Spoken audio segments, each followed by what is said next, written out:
Welcome to the Common Good Podcast, a conversation about the significance of place, eliminating economic isolation, and the structure of belonging. I'm your host, Rabbi Miriam Terlinchamp. In this episode, we return to the relationship of Walter Brueggemann. Trump makes Nixon look like Mr. Rogers. Peter Block. All right, my friends, this is amazing. And John McKnight. And then we'll know whether I'm a prophet or a fool. This conversation was recorded last Wednesday, and they discussed the current events surrounding racial justice and their role as three white men in the movement of this moment. It begins with John sharing his experience with the police in Chicago. In Chicago, we had a rogue police force. I would say this was in the 1950s. They just pick up people and beat them and throw them back out of the car. They were just outrageous. Every time a black family moved into a white block, there was a riot and they wouldn't do anything about it. So it's out of hand in all kinds of ways, not just in the black community, but across the board. The police were caught protecting burglars, right? So that they wouldn't be apprehended as they burgled things and they got a cut. Finally, it was so bad, and they formed a committee to get new police superintendent. The head of the committee was a guy named Orlando Wilson, who was head of the criminology department at the University of California in Berkeley. The group persuaded him to come here and to become the police chief. In 1.5 years, their support of riots in the neighborhood, their corruption in terms of arresting people for money, their protection of burglars, all ended. And it ended because he was real smart. He knew what the police were about. He'd been one and then been in the military. And he had all kinds of ways of bringing that force back into order, having the right person in charge. He was a professor at that time. His absolute autonomy over the local politics. He had undercover agents speeding on Lakeshore Drive in order to get arrested to see whether the officer would try to take a bribe from him. I do believe a real autonomous authority over the police can do an awful lot. That's just the police, so it doesn't deal with the racism problem. But I've seen a police department that was rotten to the core cleaned up in 6 months. And I was the director of the ACLU, who's not the police's favorite group. And he sent his assistant over to talk with me about what we thought were the issues and how he could support us and how we could support him. I'm on my little neighborhood council, and so a city councilman came to talk about what's happening in the city, all the cutbacks. I asked him, the city just dedicated $34 million of public money to the construction of a soccer stadium. Why can't we have access to that money to care for the city? And he says, well, that's in a different box. The manipulation of capital, I think, is a big undervalued story. I don't know what to think about the police, but I don't think they're much of a player in the poverty and the rage. They're obviously a problem, and we need the criminologists in every city. I think of everything we talk about having to do with capital and money, economics, but it doesn't have the same draw. It doesn't get the same attention.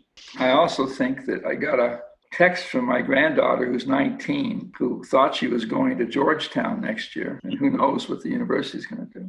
And she just said that all over social media, her age group is outraged, sorrowful. She just wants me, her grandfather, to know they're going to do everything they can to make this better. She went to a Episcopal academy, which is worse than it sounds. My daughter, when I saw it before my first grandchild went, "What do you think, Dad?" I said, "It's the best that money can buy." And then Gracie today said that a bunch of the recent alumni are writing a letter to Episcopal Academy, being particular about the nature of racism in that institution. So I think the protests will activate the changes that the pandemic held as possible. The seeds of departure are well sown. One other thing I've been thinking about, this relates, of course, to our faculty at the ABCD Institute. One of the things over the years that I've felt often is in this kind of a situation, who should be the lead? And I tend to think the people who are affected. So it is interesting to know what the people who are affected say needs to be done, in particular, not general concerns. So I checked a day ago under Black Lives Matter. And there's a group here in Chicago. They have apparently compiled, I think it isn't just Chicago, I think nationally, 10 demands. I thought it was pretty interesting to look at those demands, and you might want to do that as well. They're not the usual kinds of demands. Some are, but most aren't. The part of what this is listening. It doesn't make any difference if I get something changed that isn't what people who are affected thinks needs to be changed. I think listening to voices that have something definitely to do is important. And that's an interesting list, so you might want to look at it. In this clergy conversation yesterday with 55 of them, it was special to them because the white and black clergy don't usually meet together. One question was, what can white people do? And they were talking to each other, not just me. They said, one is put a black Jesus on your altar. Pretty interesting. Another is read black prayers, read black poetry, and then put up some money. Resource sharing, they call it, because they're genteel. I went to a funeral of Monica last summer. She designed the funeral. All the images of Jesus were black. Pretty powerful. I think in a broader sense, people who are out there protesting, who are black or brown, are protesting not just about police, but the police are the trigger. They're not the gun.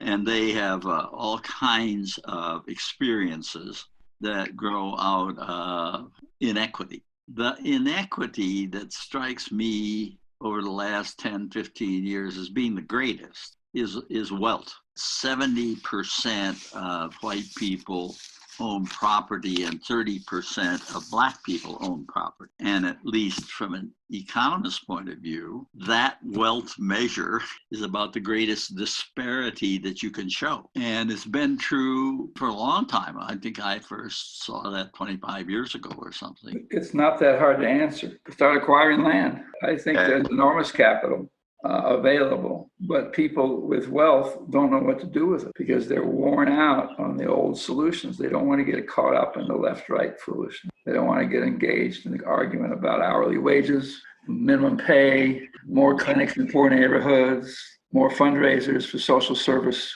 complex. If the three of us went to them, St. Louis and Chicago and Cincinnati, where we had some connection and said we're going to start a land conservancy, and we need to raise $10 million, and we need to go to the Port Authority, who has, I don't know, like 5,000 or 6,000 pieces of land that the city said were worthless and needed future development. It's one of those boxes if we manipulate. Yep. Mm-hmm. And said, we want you to give us 500 of those properties for $1. If people wanted to do something, that's available. There's 11 common land conservancies just in Cincinnati. Nobody's associated control of the land with wealth disparity. Even the affordable housing people, the people who are going to make all the money are the people building the houses. We could start a Black Contractors Institute here. So I think the pieces are kind of there. It's just that I don't know where the imagination comes. Even the enterprise, I'm on the Cincinnati Access Fund, and we've got $2 million from the city, and we spent 2 years and couldn't find the right Black enterprise to loan it to. Didn't meet the credit criteria, the history criteria, the cash access criteria. The group here started a Black emergency fund for Black businesses. This is 3 weeks ago. They called me and they said, are you willing to take the funding and give it to Derek and the African American Chamber? I said, absolutely. Great. We don't care. I don't give a shit what their credit is. And then the city comes back and says, well, if we can't take it out of the box it was designed for, unless LISC, which is the National Help Develop Neighborhood Organization, gets their national lawyers to agree to this and that. That's why the manipulation of capital, land, banks, that's who I want to organize around. I'm getting this from Damon. He's my teacher. Damon's been giving speeches about this for 2 years. I contracted with a writer, put those speeches into a pamphlet. Yesterday after this meeting, I called Damon. I said, do you mind if we publish your vision? And he's all about owning land, owning enterprise. His church moved from the city out to 20 acres. And so in a small way, he's doing that. He's got 11 businesses housed in his church. My axe to grind, which is long-term and not very helpful, is that pastors have to learn to read the Bible differently as a tract about economy. Not many pastors know how to do that. What's been the response to that stance on yours? What have you gotten back from that belief, that axe? I think people resonate with it, but then they don't follow through with it because it really is a retooling that takes some intentional work. That doesn't happen very much. What role do the overarching institutions, the conferences, play in this? The ones I know are so preoccupied with survival, economic survival themselves, they don't have any energy left to do that work. So it's like moving the chairs around. You know, the other piece that we haven't mentioned that I think is up there in the 1, 2, 3 level of a reasonable future is unions. That's the way you can change more even than federal laws. So somehow in this equation, the association of workers needs to be, in my mind, revitalized. This question of wealth and worker power, those are the two that I'd invest in. And I hope if Biden gets in, there's a revolution in changing all those federal laws that have made it hard for unions to organize. Throughout all of the people who don't get decent money in our society, wealth is one thing in terms of property, but the other thing is income. You know, I'm for a guaranteed annual income, and I think we may get some kind of a floor, but it'll be inadequate. I would invest in a revived effort to unionize. It's giving people control over their financial life. And just like in the Black culture, if you get displaced every 10 years, how do you create a neighborhood? How do you create a culture, a memory, all the things you want? And if you're a worker and you're moved around like a pawn, you're commodified. The economic system isn't just about land, it's just reframing the whole storyline. And this is what the church could do. Forget about their money. The church should come out and say that the basis for the current economy, Christ would be against it. The whole assumption of competition, acquisition, we both express that 1,000 ways.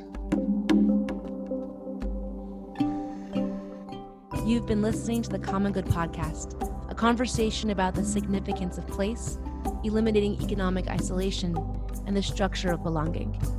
Taking a cue from Peter, we wanted to bring you a poem by Jericho Brown. It's called 4 Day in the Morning. My mother grew morning glories that spilled onto the walkway toward her porch because she was a woman with land who showed as much by giving it color. She told me I could have whatever I worked for. That means she was an American, but she say it was because she believed in God. I am ashamed of America and confounded by God. I thank God for my citizenship in spite of the timer set on my life to write these words. I love my mother. I love Black women who plant flowers as sheepish as their sons. By the time the blooms unfurl themselves for a few hours of light, the women who tend them are already at work. Blue. I'll never know who started the lie that we are lazy.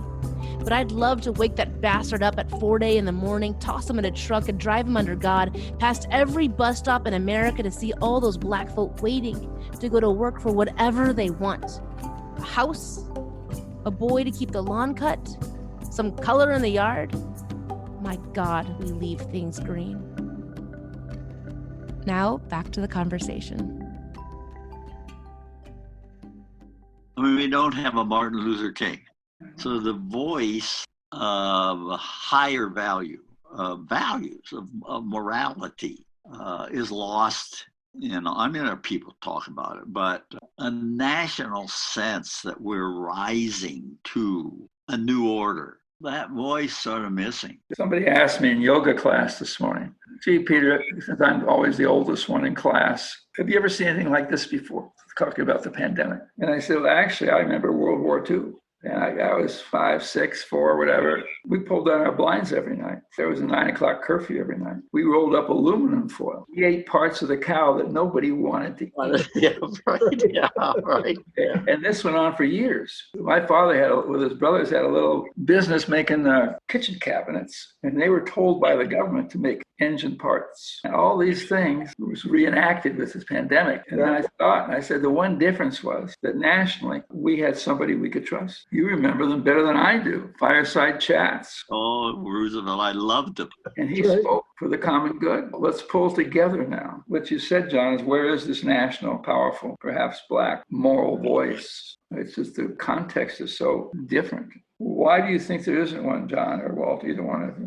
If I think about theology, for example, Reinhold Niebuhr was the dominant voice. And now it's so democratized that nobody has a chance to be that single dominant figure like that. I just think that the change in media and the whole complexity of communication just kind of makes that impossible, I think. It's like a silencing effect. Or the dispersion, many voices that diffuses the authority that you could have if you had an identifiable voice. One of my memories of the war in the third grade, big pressure to buy defense stamps and defense bonds. And every Friday afternoon we have an assembly, and the kid that had bought the most stamps or bonds got to lead the band. It was always the same three kids. Rich parents. I felt so left out. I can remember being hustled for Girl Scout cookie sales so my daughters could get some privilege, and we end up with all these goddamn boxes of cookies. Another element here is, we're talking about leadership. I knew a young lawyer in Gary, Indiana, was doing some things with him. His name was Richard Hatcher, and he was the first elected black mayor of a city of any size, probably in the mid-60s. And at that time, one of the biggest things was that we needed to have people of color in charge of the instruments of public power. There has been, in that regard, a really significant change. And you can see it here in Chicago with the mayor here, probably the best mayor I've seen ever since I've lived here. You know, she was speaking on television last night, and you could see the frustration, the sense of her inability to come to grips within the black community, those things that made a real difference. I had a lot of faith in that back in the 60s, right? And I don't think it's proven out much. In a way, the system somehow hobbles, is too immovable, or the kind of people who are black who reach the mayorship are people who've been vetted by white people. I've been pretty disappointed there, and I could see that in her face last night. I remember I had a student who's sort of out of a middle-class family, and she went to a rally where Malcolm X was speaking in Chicago. And I saw her afterwards, and I said, how was it? She says, it's changed my life. She says, what I realized was, you know, he was at that time profiled as anti-white, the devil. He was not speaking against white people. He was speaking against the white people inside of black people. I've never forgotten that. I know the thing about leadership is interesting. How do you evoke that? How do you find it? What about Old Testament? What were the conditions that allowed leaders to come forward? I don't know who your favorite leaders are besides Moses. We don't know anything about the history of Moses, but when you think about Obama being raised white and all that, the story suggests that Moses was raised an Egyptian, and then he returned to be with his own people. So maybe it's the same kind of bifocal. I'd never thought of that. I suspect you have to be bilingual some way. I think, Walter, you're right also about the change in the culture brought on by the media. Chops everything up in every way you can imagine, in time, in interest, in the rapidity with which anything has to happen, that it has any meaning. And that is where leaders can't appear. It's hard to have a sustained narrative. Yeah, that's the right word, sustaining. Everything seems to me to be broken into pieces. The technical term is asynchronous living. It's like being immortal. The Greek gods, because they would live forever, they did nothing. And now that I can look up anything forever, I do nothing. The one exception is a guy named Van Jones, who's a commentator on CNN from Oakland. I don't know why he isn't a national leader yet. He's got the visibility. He's on CNN all the time. He is able to be bilingual. He can talk both sides. He's not cantankerous. He holds his ground. He came to Cincinnati. I heard him talk. I don't know. It probably has to be a media person. You say to sustain the energy. And the fact there is no church voice now. It's all right wing, I would guess. We're having a conversation with David Corton coming up June 16th, John. Oh, wow. Yeah, right. And I know him a little bit, and Charles Holmes knows him very well. And I got a note today from a woman named Susan. She says, in this day and age, how can you offer a conversation with 4 white men? Yeah. I just wrote back, good point. Thanks for writing. But it is an interesting question. What role do we have to play in this moment? Even with our own constituencies, maybe we should put out something. And we have 3 little audiences going. I was very impressed by the clergy yesterday, how committed they were and how helpless it seemed. They don't have the leadership that they need. People like Damon won't take it. The main thing back in the Alinsky organizing days was to convince people who had lived under, the South, Jim Crow, and then the kind of repression they experienced here, they had some power. That's the basic question in the neighborhoods. You couldn't overcome that as an organizer. You're dead. You got to convince people they do have power. And this kind of imperiled sense that you see, for instance, that you just talked about, but I know a lot of other imperiled senses around. Maybe the question is, what is it that will lead us to see what power we have if we would use it? Why is a committed church sitting there imperiled, inactive, really? Yeah. What calls people now? At the block level, that's the stuff I'm learning more and more. What is it that people will respond to? If we had real national leadership, they would be calling us. I just see a huge possibility, but an incredible passivity in which people, I think they really don't have any power. And that means you don't live in a democracy. You're going to lose it. I want to read you. This is my granddaughter.